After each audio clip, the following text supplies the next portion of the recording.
L'open space, bon là on est de plus en plus en open space, surtout dans les startups à Paris.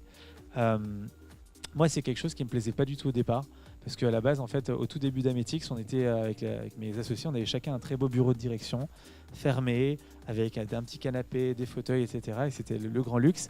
Et quand on a déménagé, on a dit bon, on se met tous en open space. Et moi j'ai eu une première réaction épidermique et après bon, le temps est passé. Et je me suis rendu compte que c'était la meilleure chose qui soit arrivée pour nous, pour tout le monde, parce que finalement on peut pas être dans le même bateau s'il y en a qui sont enfermés à clé dans leur bureau au deuxième étage et si le reste des gens sont en open space. Donc c'est quelque chose qui est exceptionnel et je pense que les gens le ressentent comme tel. C'est-à-dire, si vous êtes dans votre tour d'ivoire, ça marche pas. L'aventure entrepreneuriale, l'aventure d'entreprise marche pas. Donc c'est très important d'être tous ensemble si on veut être heureux pour partager les rires, les peines un petit peu tout le monde et de faire qu'un avec sa team.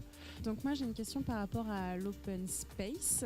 Oui. Vous dites que c'est sympa au final, mais si on a ce que vous disiez en amont, les meilleurs, les gens heureux, parce que par exemple mon entreprise à l'heure actuelle est en open space, mais l'ambiance, il y a des pommes pourries et ce qui fait qu'on ne peut pas travailler dans un système.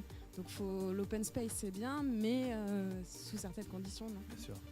C'est une très bonne question et c'est une vraie bonne réflexion et c'est pour ça que ce que j'ai dit, je pense, s'applique en amont de l'open space, c'est-à-dire qu'il faut faire très attention à ce qu'il n'y ait pas un maillon pourri de la chaîne, sinon la chaîne elle pète.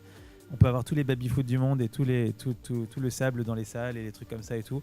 Si on n'a pas des gens avec un bon état d'esprit, ça ne marche pas. On l'a vu en équipe de France pour les footeux. Quoi qu'il arrive, le préalable, c'est d'avoir une dream team avant même de savoir l'organisation des bureaux. Donc, tu as tout à fait raison. Dans ces cas-là, si les gens sont nocifs et négatifs, là, j'encourage le contraire, c'est-à-dire des bureaux fermés avec des box, des cubicles comme il y avait dans les années 80 aux États-Unis. Tu as tout à fait raison.